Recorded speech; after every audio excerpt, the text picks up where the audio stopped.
Welcome to Real Money, Real Experts, a podcast where leading financial counseling and coaching experts share their stories, their challenges, and their advice for helping people manage money in the real world. I'm your host, Rachael De Leon, Interim Executive Director of the Association for Financial Counseling and Planning Education, or AFCPE. And I'm your co-host, Dr. Mary Bell Carlson, an accredited financial counselor, or AFC, and the CEO of Carlson Consulting. Every episode, we're taking a deep dive into the topics that personal finance professionals care about, helping clients, building community, and your professional growth. Today, we are excited to welcome Janie Bright to the podcast. Janie is the Vice President of Financial Inclusion and Community Strategies of Local Government Federal Credit Union, or LGFCU, in North Carolina. Janie began her career there in 1998 as a financial counselor, earning her AFC certification soon after. Before being promoted to her current role at LGFCU, Janie served as the Education Services Manager, where she traveled the state of North Carolina offering financial literacy workshops. As the Financial Solutions Manager, she assisted clients with exploring financial solutions to help them meet their personal financial goals, and as the Financial Inclusion and Community Strategies Manager, where she helped her organization become a community development financial institution, illuminating key impacts that LGFCU is doing to improve lives. Janie is married to the retired Commandant of the North Carolina State Highway Patrol, and they share 4 sons. She's actively involved in volunteer community service with her sorority and church, and she considers her credit union's mission of improving the lives of its members to be her professional and personal calling. Janie, thank you so much for taking the time to join us here today. Hey, Rachael, thank you so much for having me. I was super excited when you asked me to sit and join you on this podcast, and I had a whole lot of things I wanted to share, so I'm super excited about the questions that you might be asking today. Absolutely. We can't wait to learn a little bit more about you. Can you tell us a little bit about your own career journey? How did you get to where you are today? So as you've read in the bio, I actually started my journey in 1998.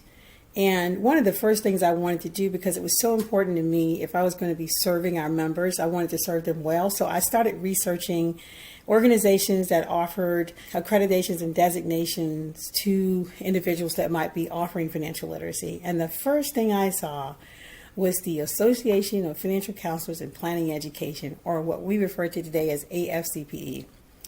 I have to admit that I have a deep love for AFCPE. I am personally and professionally indebted to the organization because it's given me the direction that I needed to plant seeds in financial counseling. And so immediately to give myself credibility with our members, I had to practice that due diligence and earn that professional designation. So I earned my AFC in January 1999, and I have been consecutively active with AFCPE since that time, with the exception of about 2 years when I lost my father. And even during that tough time when I lost my father, my AFCPE family, yes, I did say family because that's how I feel. We feel the same way. They were there for me, offered me, opportunities to chat, got me back active with the organization just like I never left. And I just have a deep, deep appreciation and love for this organization. But at any rate, I happened up on the AFCPE organization, and then I thought it was very important for me to become well connected with the leaders of the organization. Because getting connected with an organization like AFCPE, it was very important if I was going to be offering that remedial counseling to credit union members. I needed that credibility and connectivity with other financial professionals who I believe would serve as coaches to this important work that I was going to be doing. And so, as you said earlier, my career is my passion. Every day when I get up out of bed, it's not a hard thing to do, because going to work and doing something like I'm doing now, I currently now serve as the Vice President of Financial Inclusion and Community Strategies. So in that role, what I'm tasked with doing is providing resources to families and making sure that some of the people that are described as the disproportionately disadvantaged families is very essential to me. It's very important that I'm doing everything that I can as a financial professional to offer resources that they otherwise didn't even know existed. So I may not have answered your direct question, but I'm so passionate about what I'm saying. That's part of my career. AFCPE is a big part of my career. And being in those manager roles really helped me sort of understand who I was as a leader. Because if I was going to go out and educate people, I needed to make sure I had the materials to get out there and do it well. Right. And then it was a very beautiful experience to me because traveling across the state of North Carolina, I was offering financial literacy workshops to over 100 counties, and that's well over 8,000 local government workers. But that was just scratching the surface. There are so many more. And this role was key in bringing financial inclusion to those families that otherwise may not have had access to the financial mainstream.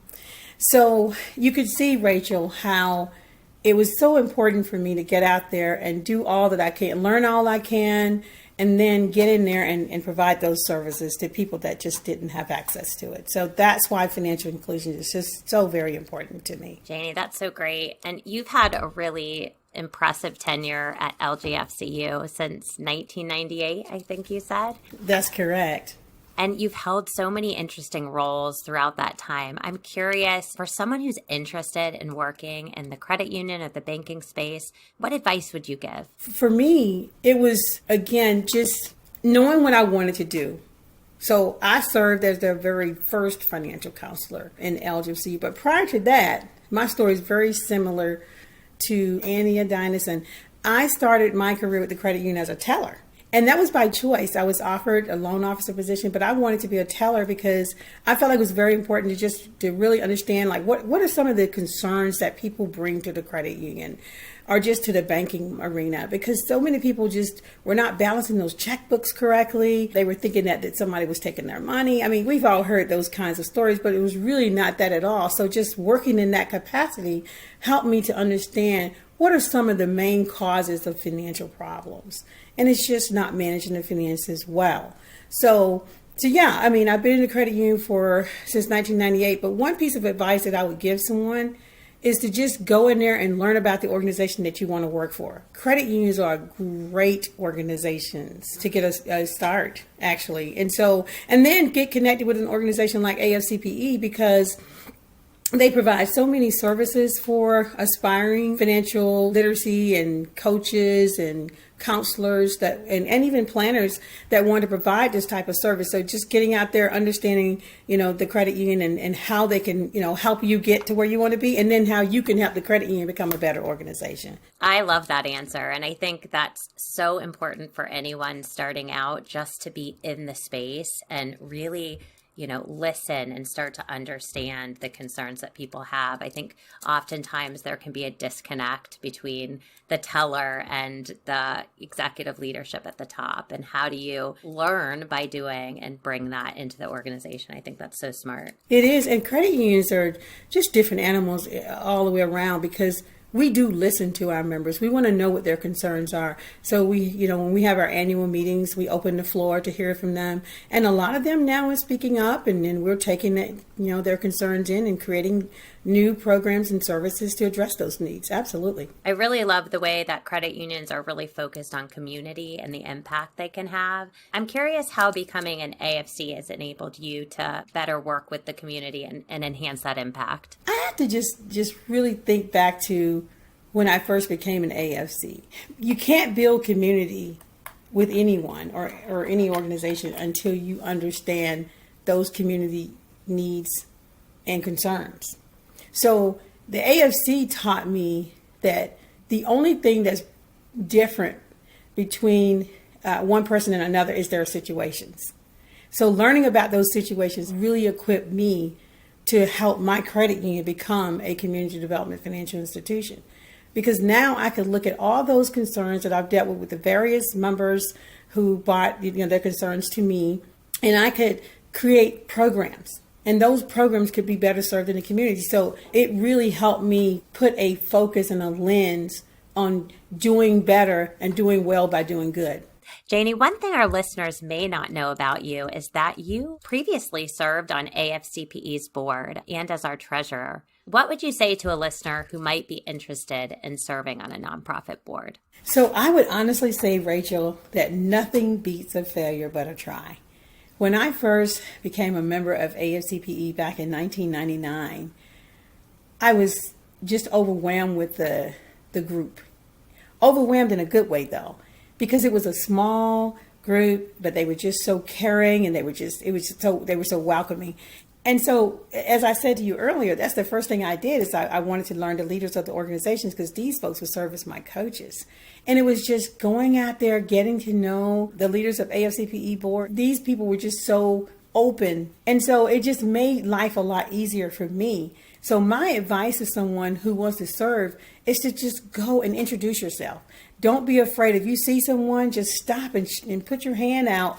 Hopefully we'll get back to being in person one day, but just put your hand out and say who you are, and just say, I'm really interested in serving. How can I get started? And getting on a committee is easy. I was a reviewer once. I've done a lot with AFCPE since 1999, and I'm proud to serve this organization. So I would strongly encourage anyone that wants to participate with AFCPE just to do it, just to go out there and reach out to you, Rachel. You're very open. You're one of the nicest people I've ever met.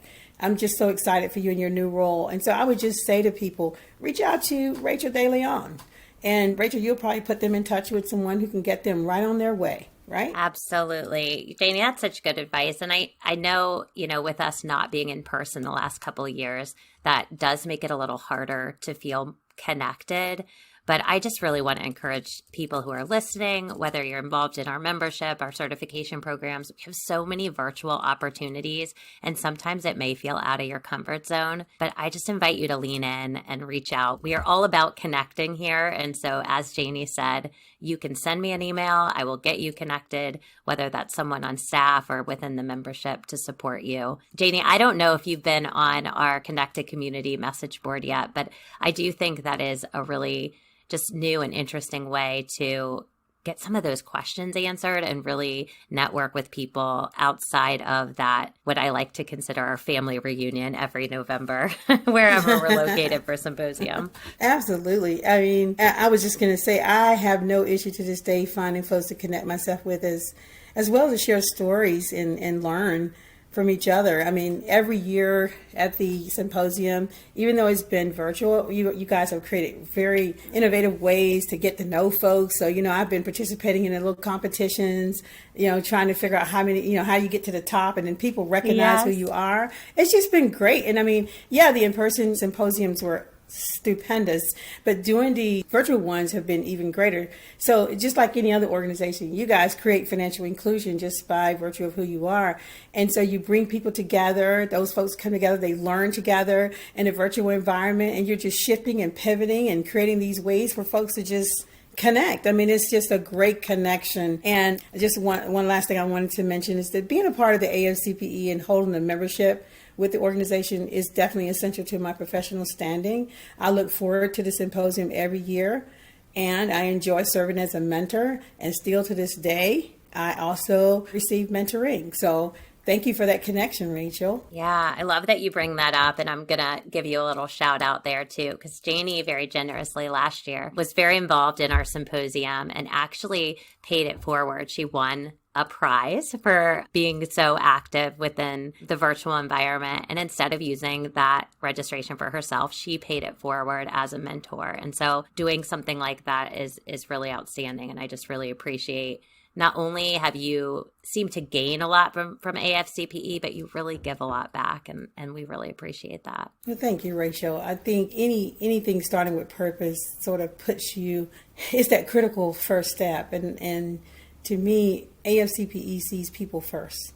And it's just a natural way to discover, design, develop solutions for our clients and to help professionals like myself. So being rooted in purpose provide those reference points, even in challenging times like what we're experiencing today with this global pandemic.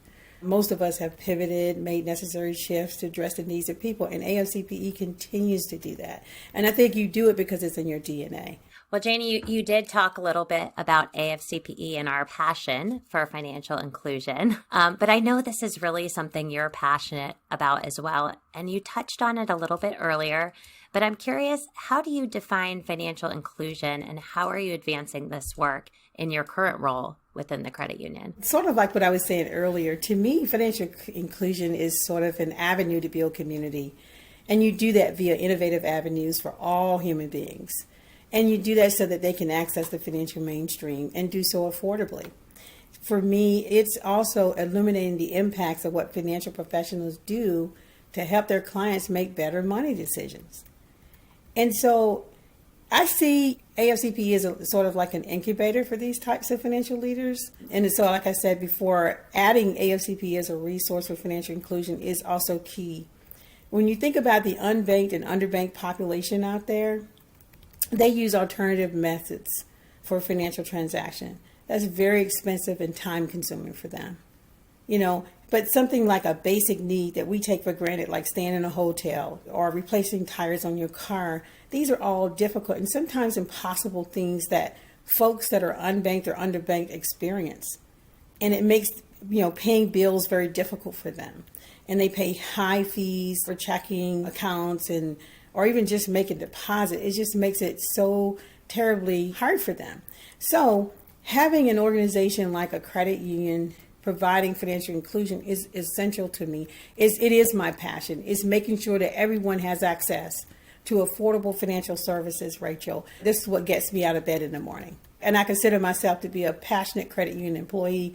And this is why I've remained in this industry working for almost 30 years now. I love it. And I think a lot of our listeners can relate to that as well. If you're involved in this work, in this community, you're really connected to your why. And, we believe that anyone, regardless of income, background, race, ethnicity, gender, everyone should have the same access and opportunity for financial well-being. And we work really hard to ensure that we're training people to, meet the people we serve where they are, look at their values, look at their goals, and treat them as an individual that deserves the same opportunities as anyone else. I couldn't have said it better. That is a great recap of why we do what we do. All right, Janie. So, you've been part of this organization for so many years that I would be remiss to ask if you had any fond memories or stories to share.